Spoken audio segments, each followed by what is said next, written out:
इस कार्यक्रम के पुण्यार्चक हैं स्वर्गीय पंडित श्री रतनलाल जी बैनाड़ा की स्मृति में बैनाड़ा उद्योग लिमिटेड, आगरा।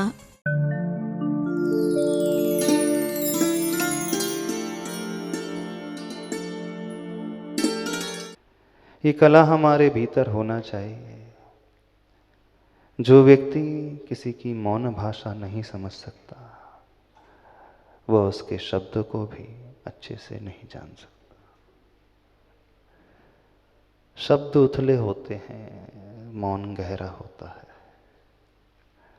शब्दों में बनावटीपन आ सकता है, दिखावटीपन आ सकता है, लेकिन भावों में कभी भी बनावटीपन नहीं आता। मौन हमारा जो होता है, अंदर के भावों को बताने वाला होता है। वो कभी झूठ नहीं कहता। जो हम होते हैं, जो हम सोचते हैं, उन्हीं भावों को प्रदर्शित कर देता है।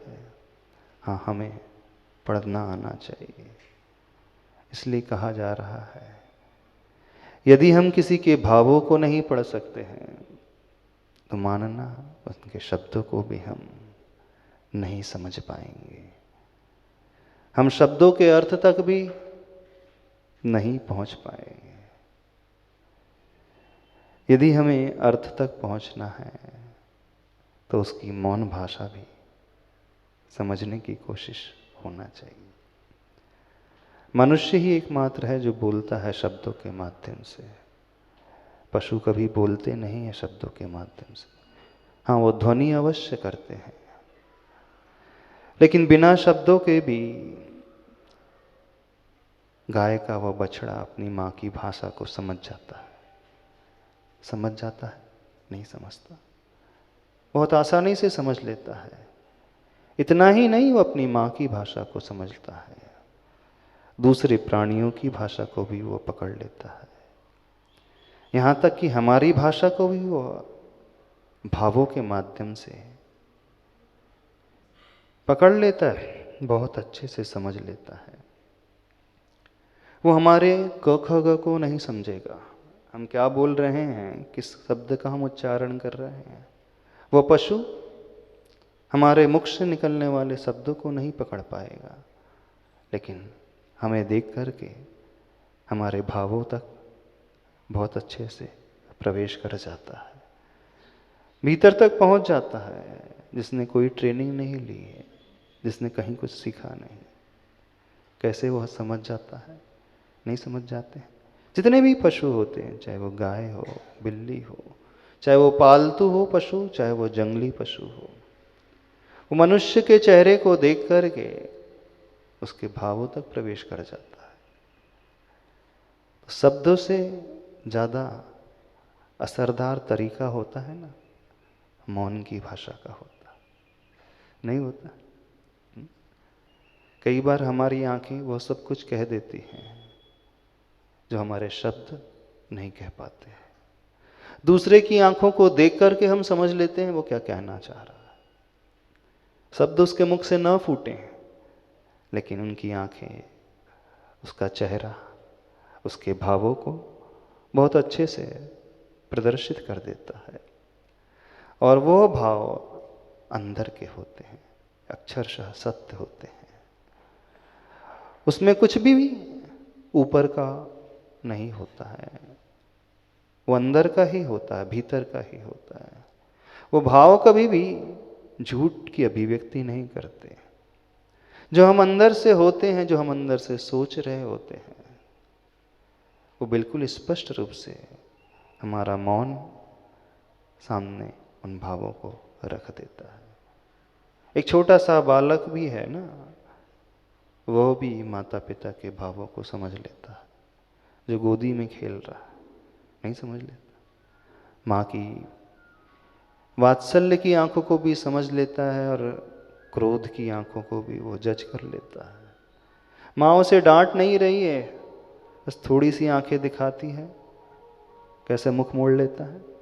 4 दिन का बालक है, बहुत बड़ा बालक नहीं है, जिसने दुनिया नहीं देखी। इतना छोटा सा बालक, या युवन यूं कहें जो जस्ट अभी पैदा हुआ है, वो गोदी में रहने वाला बालक है, समझ लेता है कि नहीं समझता?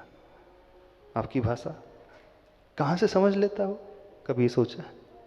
उसके भीतर इतना ज्ञान कहाँ से आ जाता है? एक पशु के भीतर इतना ज्ञान कहाँ से आ जाता है? मनुष्यों की संख्या बहुत कम है, सीमित है। पशुओं की संख्या बहुत है प्रकृति में, नेचर में।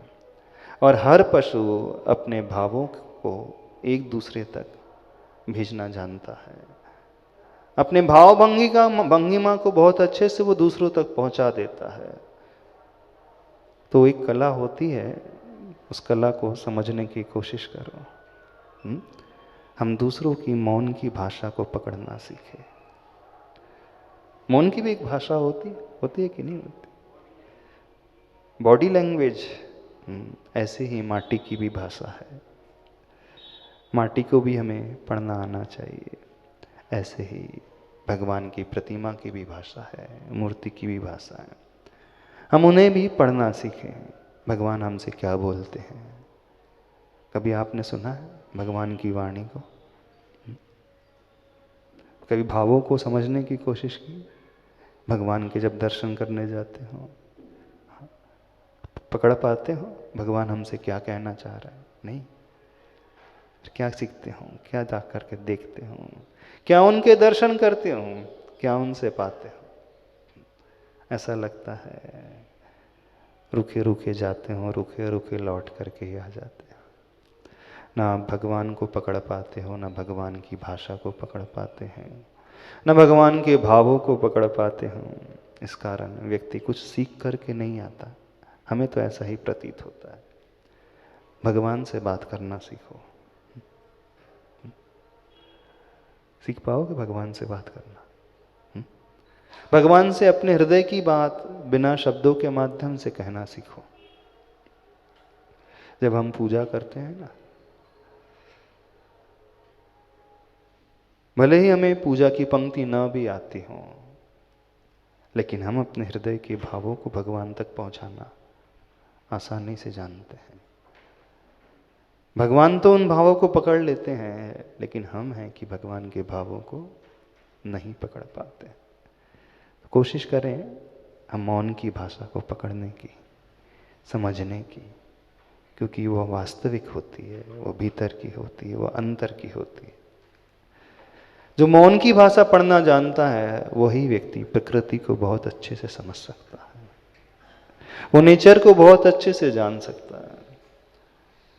वही व्यक्ति सारी दुनिया को भी अच्छे से समझ सकता है। वो हर व्यक्ति को समझ सकता है, हर व्यक्ति को पढ़ सकता है, उसके चेहरे को पढ़ करके उसके भावों को जान सकता है। ये नहीं समझना कि कोई पुस्तक पढ़ करके सीखी जाएगी। कोई पुस्तक से ये भाव नहीं आते, ये तो अंदर से आते हैं। जब 4 दिन का बालक पढ़ लेता है, एक पशु पढ़ लेता है, तो आप तो बालक से बड़े हो, बालक के पालक हो ना? नहीं, बच्चे के माता पिता हो, पेरेंट्स हो, नहीं पढ़ सकते? कठिन तो नहीं है पढ़ना? हाँ, उसे पढ़ने के लिए एकाग्रता की आवश्यकता होती है, उसे पढ़ने के लिए संवेदनाओं की आवश्यकता होती है, उसे पढ़ने के लिए एक निर्मलता की आवश्यकता होती है। तभी हम वहाँ तक पहुँच पाएंगे।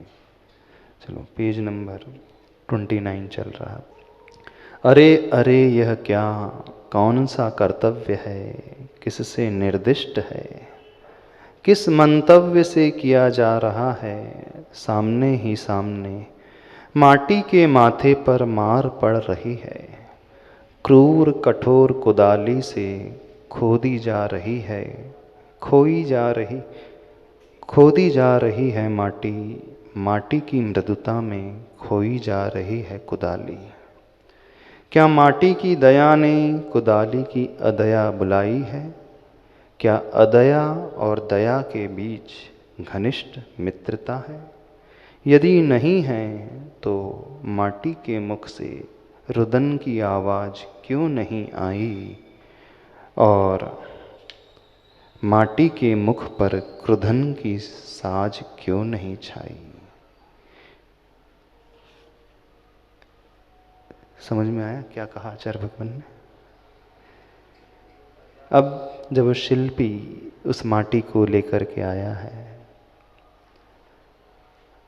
अब माटी से उसे कलश बनाना है, कुंभ बनाना है। कुंभ बनाने की पहली स्टेप क्या होती है?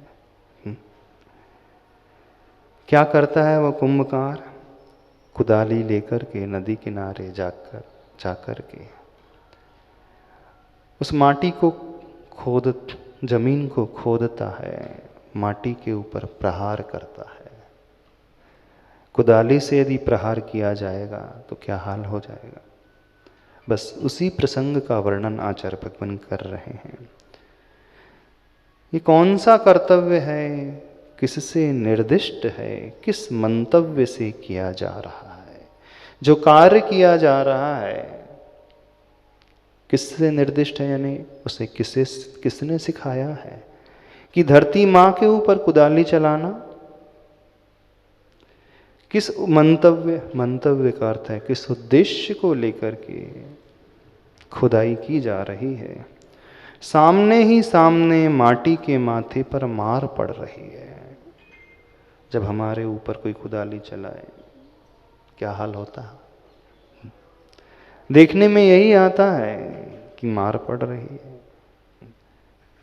माटी के ऊपर भी तो मार पड़ रही है, धरती माँ के ऊपर भी तो मार पड़ रही है, क्योंकि कुदाली चलाई जा रही है। और बिना मार पड़े माटी वहाँ से अलग होगी भी नहीं, निकलेगी भी नहीं।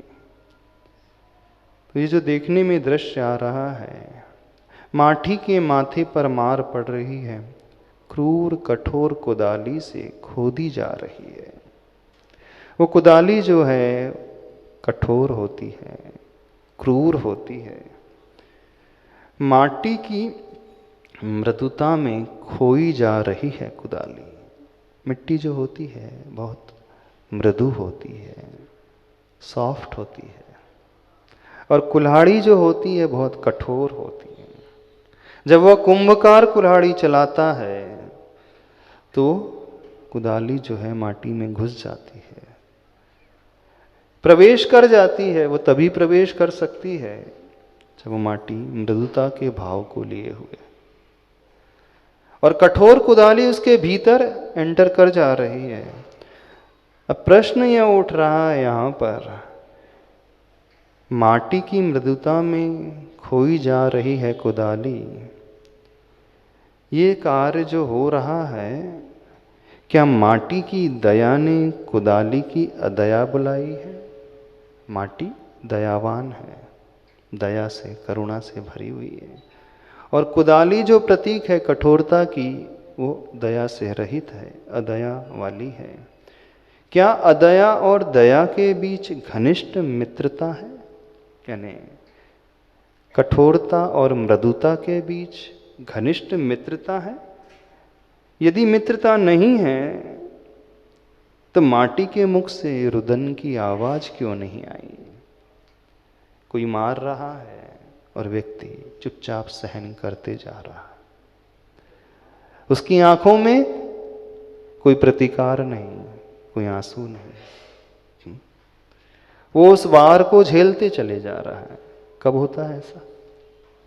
सामने वाला हम पे प्रहार करते जाए, हम बिना किसी एक्सप्रेशन के उस वार को सहन करते जाए, न हमें कोई पीड़ा हो, दुख हो, दर्द हो। कब होता है ऐसा?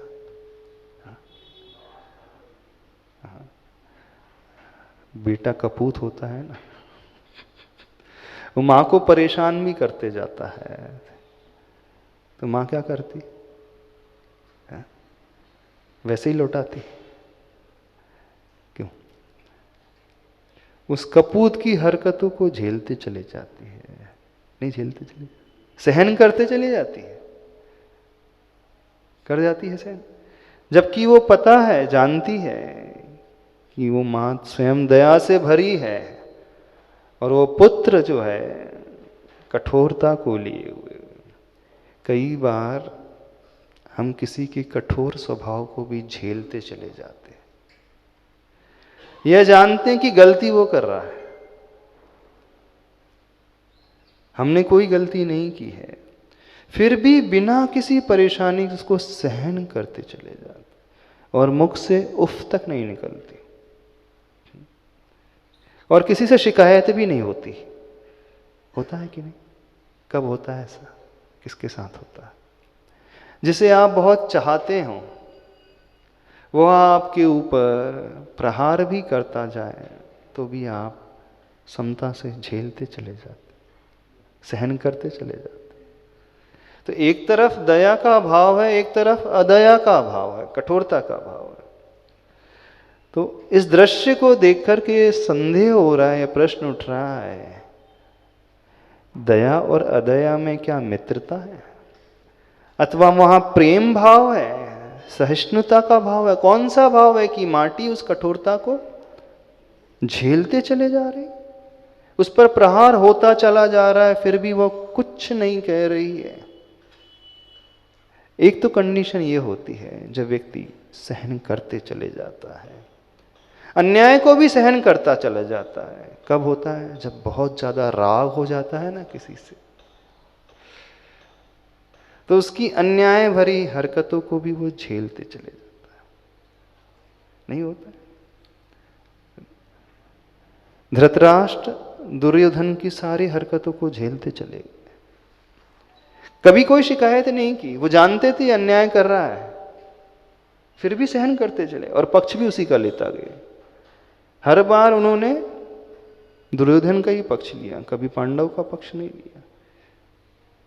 जब बहुत ज्यादा राग हो जाता है, मोह हो जाता है, तो व्यक्ति धर्म को भी भूल जाता है और अधर्म का सहारा लेने लगता है, उसका सपोर्ट भी करने लगता है, उसकी सहायता भी करने लगता है।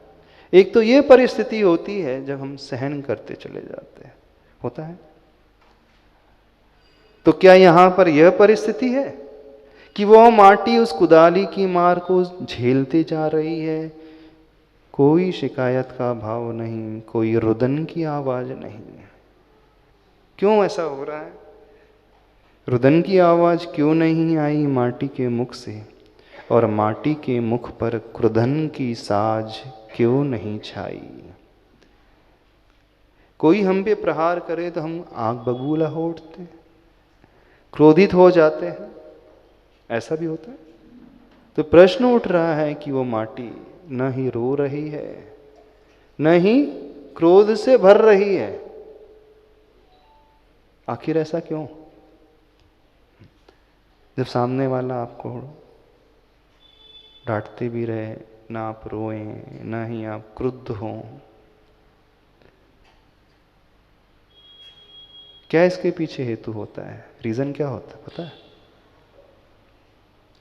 क्या यह राजसता का राज तो नहीं है? लगता है कि कुछ अपवाद छोड़कर बाहरी क्रिया से भीतरी जिया से सही सही मुलाकात की नहीं जा सकती, और गलत निर्णय ले जिया नहीं जा सकता। यूं ही यह जीवन शंका प्रतिशंका करता, बलानुसार उत्तर देता, अरुक अथक आगे आगे चलता ही जा रहा है स्वयं की इधर। रहस्य समझ में आ रहा है? नहीं समझ में आ रहा है? अभी भी शायद आपको रहस्य समझ में नहीं आ रहा, बात पकड़ में नहीं आ रही। आचार्य भगवान कुछ घुमा करके समझाने की कोशिश कर रहे हैं। न माटी रो रही है, न क्रोध से भर रही है। फिर प्रश्न उठा दिया, क्या यह राजसता का राज तो नहीं है? यानी जब व्यक्ति को लोभ जागृत हो जाता है, कुछ मिलने वाला होता है, तब भी वह सहन करते चले जाता है। मैं सहन कर लूंगा तो बहुत बड़ा फायदा होगा, राजा से एक बहुत बड़ा इनाम मिल जाएगा, बड़े आदमी से बहुत कुछ हेल्प हो जाएगी, इस कारण झेल लो। राजसता का राज मतलब कहीं लोभ की वृत्ति तो नहीं है माटी के भीतर, वो उस अन्याय को झेलते जा रही है। एक कंडीशन ये भी आ रही है। ये प्रश्न उठ आचार्य भगवान स्वयं पूछ रहे हैं, कहीं ये बात तो नहीं है? आपको बात समझ में आ रही? नहीं लगता है कि कुछ अपवाद छोड़कर, अपवाद का अर्थ होता है एक्सेप्शन, बाहरी क्रिया से भीतरी जिया से सही सही मुलाकात की नहीं जा सकती। कुछ एक्सेप्शन को छोड़कर बाहर की जो क्रिया हो रही है, एक्टिविटी हो रही है, बाहरी क्रिया से और भीतरी जिया, जिया का अर्थ होता है, क्या अर्थ होता है जानते हो?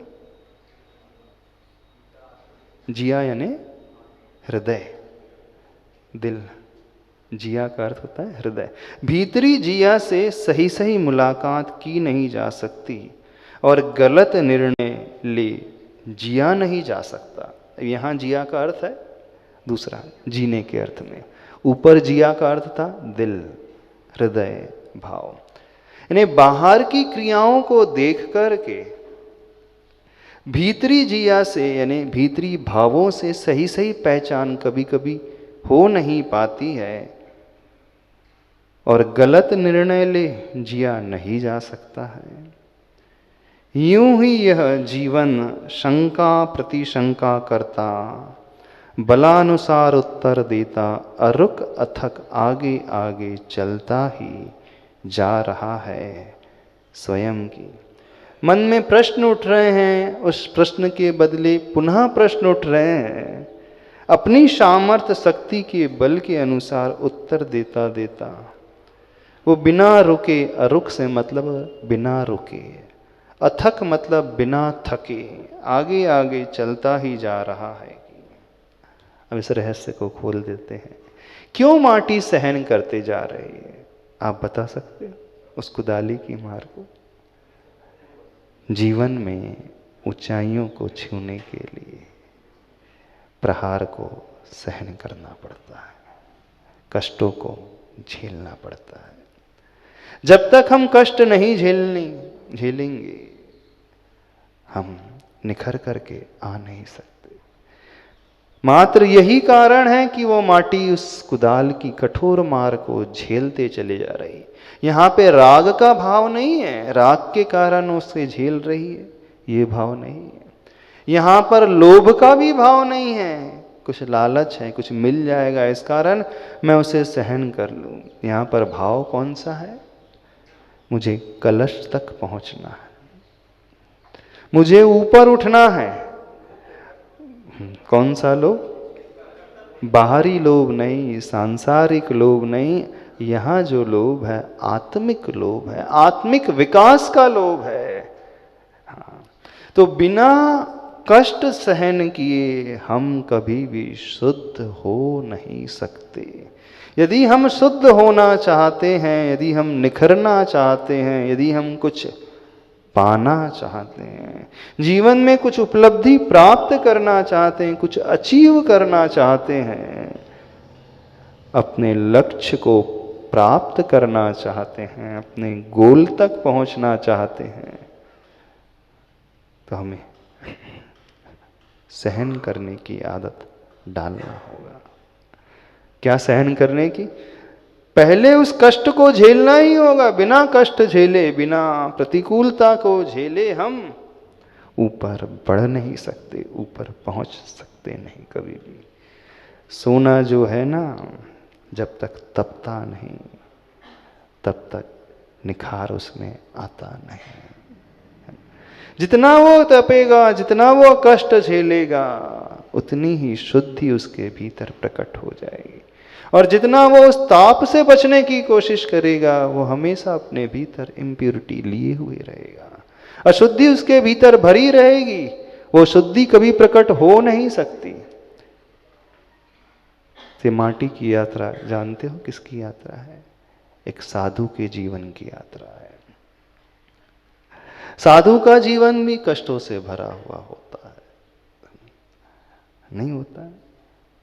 साधु भी कष्टों को झेल रहे हैं, शारीरिक कष्टों को, गर्मी को सहन करते हैं, सर्दी को सहन करते हैं, बारिश को झेलते हैं, भूख प्यास सहन करते हैं, ठंडी गर्मी सहन करते हैं, 22 परिशह को झेलते चले जाते हैं, रोग परिशह को झेलते चले जाते हैं।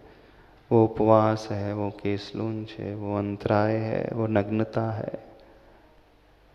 दुनिया की नज़रों में कष्ट नहीं, शारीरिक कष्ट तो होता ही, क्यों नहीं होता? अभी बाल उखाड़ो, एक बाल उखाड़ करके देखना सत्येंद्र जी अपना, 2-4 बाल खींच करके देखो थोड़ा, सिर का नहीं मूंछ का बोल रहा है।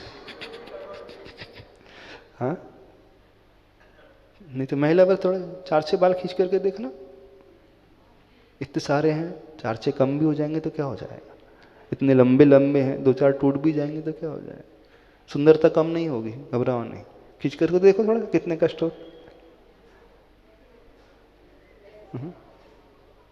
कभी देखा कि स्लंज करके? नहीं, स्वयं तो नहीं किया, दूसरे लोग खींच लेते हैं तो फिर तो वो तो सहन कर लिया होगा। हाँ?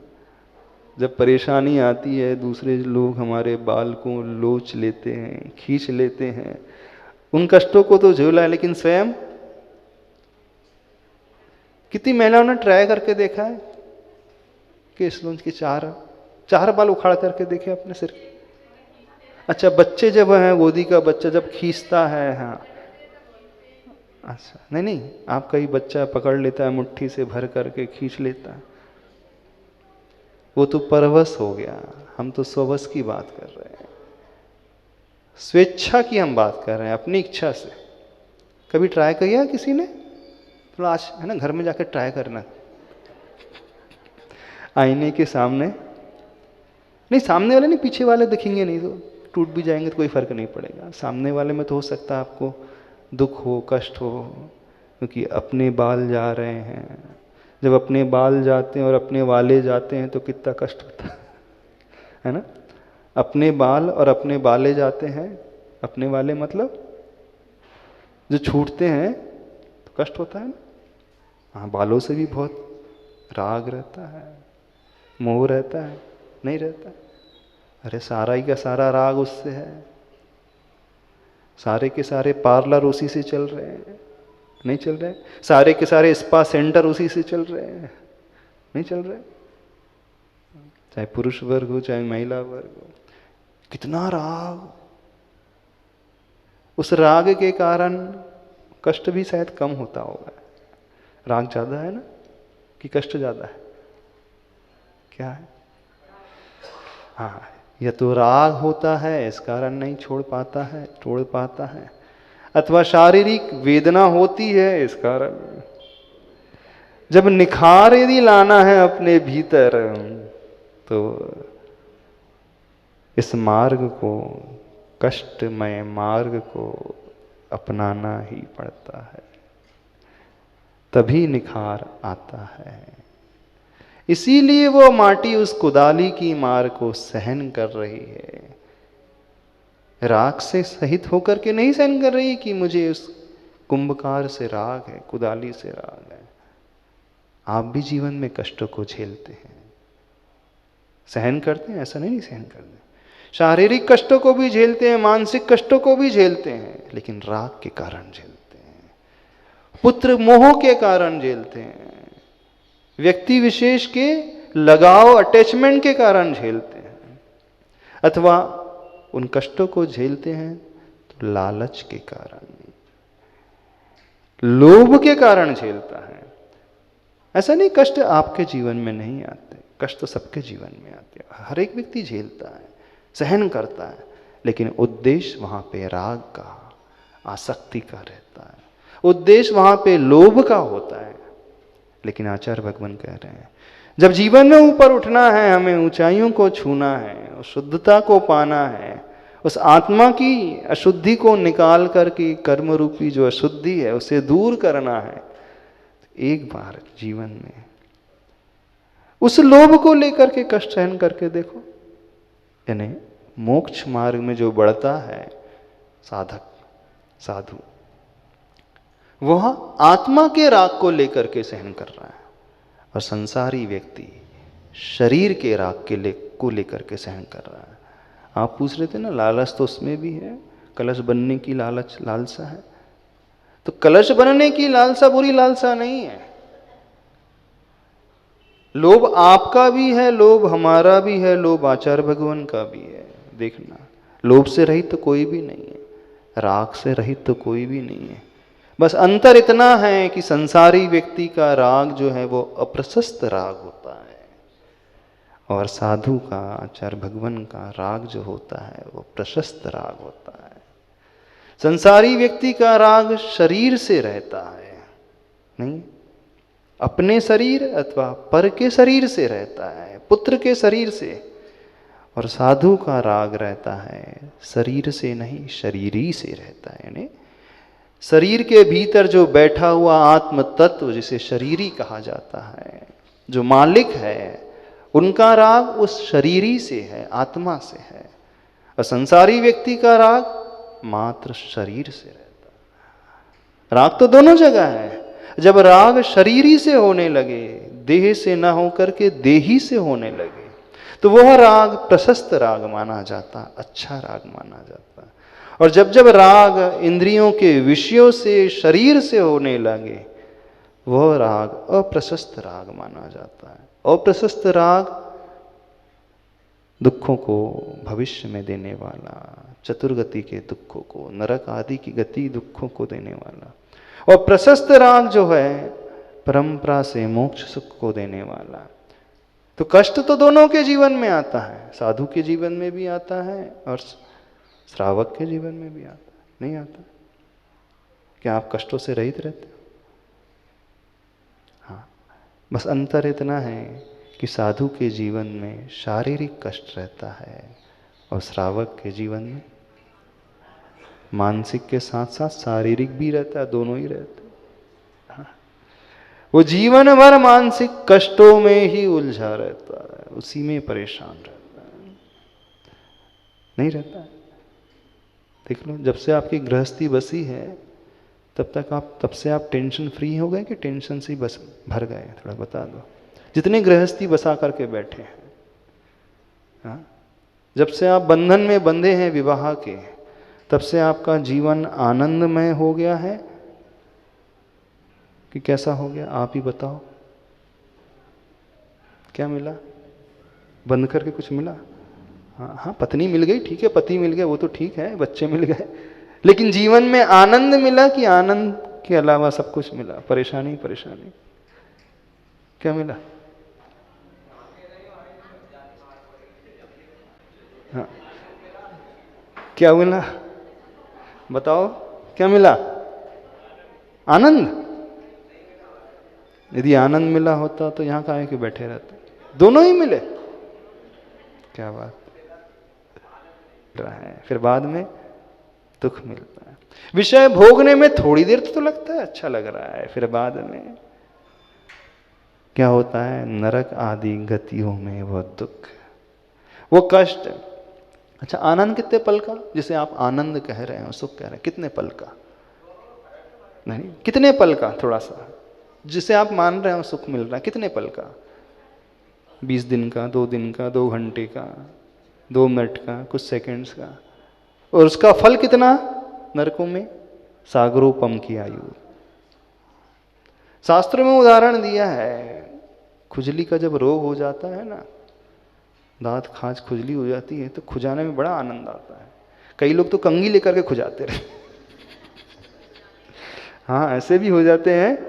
कुछ भी वस्तु, नुकीली वस्तु चाहिए हो, इतनी खुजली होती है कि वो लेकर के खुजाते रहते हैं और खुजाने में बड़ा आनंद आता है। फिर थोड़ी देर बाद क्या होता है? वही छिल जाती है स्किन। तो संसार का सुख कैसा है? कुत्ते की भांति। कठोर शब्द बोल दे, थोड़ा अच्छा लगेगा। हाँ, नहीं नहीं नहीं, कुत्ते वाला अच्छा लगेगा थोड़ा। अरे मानने में जो है सो है, इसमें क्या परेशानी? मानो ना। कुत्ते के द्वारा हड्डी को चबाना, ये अच्छा है। देखो, दोनों ही उदाहरण आगम में मिलते हैं। ऐसा नहीं है, ये हमारा उदाहरण नहीं है, ये तो आचार्य भगवान ने दिया है। तो आप लोगों का सुख कैसा है? जोर से बोलो। कुत्ते जैसा? क्यों मुकेश जी, कैसा है? कुत्ते जैसा कि खुजली जैसा? नहीं, थोड़ा हम लोग अच्छे कल्चर को बिलोंग करते हैं, अच्छे लोग हैं, तो कुत्ता में नहीं बोलो, खुजली हो तो चल जाएगा ऐसा। देखो, कष्ट तो दोनों को मिलता है। साधु जीवन में भी कष्ट है, लेकिन वह शारीरिक कष्ट, और जब हम स्वेच्छा से उसे सहन करते हैं तो उसमें कोई दर्द नहीं होता है। क्यों दर्द नहीं होता है? क्योंकि ये ताप जो है वो शुद्धि की एक प्रक्रिया है, एक प्रोसेस है। जब तक इस प्रोसेस को एडॉप्ट नहीं किया जाएगा तब तक वो शुद्धि हो नहीं सकती आत्मा की। तपना थोड़ी देर के लिए और तप का फल हमेशा के लिए। सोना तपता है भट्टी में थोड़ी देर के लिए, लेकिन जब शुद्ध हो जाता है, कितने समय तक शुद्ध बना रहता है सोना? बिस्किट कब तक शुद्ध बनी रहेगी? हमेशा के लिए, फॉरएवर। और संसार का सुख कैसा है, कुत्ते का सुख कैसा है? थोड़ी देर के लिए, और दुख बहुत लंबे ड्यूरेशन का। तो कौन सा सौदा अच्छा है? थोड़ा सा आप बता दो। हाँ, कुत्ते वाला कि साधु वाला? आप वाला कि हमारा वाला? तो फिर क्या, कितने लोगों को साधु बनना है? कितने लोगों को मोक्ष मार्ग में कदम बढ़ाना है? अरे कंजूस हो जाएगा, कभी ना कभी ऐसे परिणाम हो ही जाएंगे कि बहुत भोग लिया, बहुत हड्डी चबा ली, बहुत चबा ली, लेकिन अब मैं समझ गया हूं, अब थोड़ा सा कुछ अच्छा सा पुरुषार्थ करना है। देखो, कुत्ते के सुख में प्रारंभिक अवस्था में सुख, बाद में दुख। और साधु का जीवन उल्टा, शुरुआत में दुख, कष्ट, जिसे वैसे आप कष्ट मान रहे, वैसे कुछ कष्ट होता नहीं है। प्रारंभिक अवस्था में थोड़ी कठिनाई है, लेकिन बाद में फॉरएवर, हमेशा के लिए कठिनाई से ऊपर उठा हुआ जीवन और सुखमय जीवन। अच्छा। तो देख लो, संसारी व्यक्ति भी कष्ट झेलता है, वो बाद में कष्ट पाता है। पहले वो सुखमय जीवन बताने की कोशिश करता है, उस हड्डी की भांति चबा चबा करके, कुत्ते की भांति चबा चबा करके उसमें ही रस ढूंढने की कोशिश करता है, लेकिन बाद में भटकता रहता है। और एक साधक भी होता है, उसकी जीवन जीने की शैली टोटली डिफरेंट होती है। वो स्वर्ण की भांति अपने आप को तपाने की कोशिश करता है भट्टी में, क्योंकि बिना तपे तो कर्म रूपी अशुद्धियां दूर होती ही नहीं, कभी नहीं होंगी, ना आज तक हुई है, ना भविष्य में कभी होंगी। लेकिन एक बार शुद्ध हो गए तो फिर वह शुद्धि हमेशा के लिए बनी रहे। बस इसीलिए वो कुदाली, उस वो माटी जो है, उस कुदाली की मार को झेलते चले जा रहे, क्योंकि उसका प्रशस्त राग है, आत्मा से राग है, पंच परमेष्टि से राग है, उसका राग शरीर से नहीं। और आप लोगों का राग किससे है? शरीर से, परिवार से, बच्चों से, विषयों से। वो अप्रशस्त राग है।